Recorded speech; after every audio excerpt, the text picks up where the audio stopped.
আমরা যে পরিমাণ এলএনজি আমদানি করি এর উপর আমাদের নির্ভরশীলতা কমাতে হবে।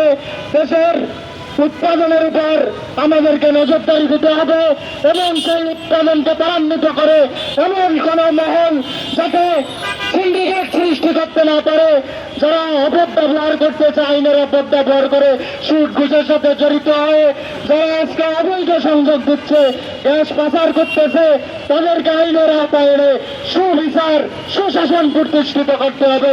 আজ রাজধানীর বাংলা মোটরস মোড় থেকে আমি আজকে আপনাদের সাধারণ দেশবাসীর উদ্দেশ্যে বলতে চাই, গ্যাস সংকট মোকাবেলায় সরকার যদি অচিরে অবিলম্বে কার্যকর পদক্ষেপ গ্রহণ না করে তাহলে সত্যি সত্যি দেশের শ্রমিকগণ রাজপথে নামতে বাধ্য হবে।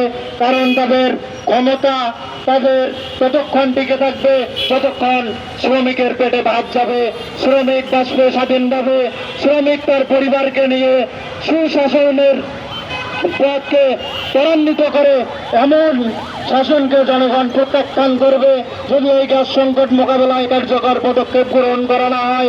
এখনই সময় এসেছে কার্যকর পদক্ষেপ গ্রহণ করে শ্রমিক সমাজের তাদেরকে তাদের কর্মসংস্থান টিকিয়ে রাখা, দেশের নতুন বিনিয়োগের সুযোগ সৃষ্টি করা এবং গ্যাস সংকট মোকাবেলায় আপনাদেরকে সবাইকে সচেতন থাকার জন্য এবং জোর দাবি জানার জন্য সরকারের প্রতি অনুরোধ জানাই।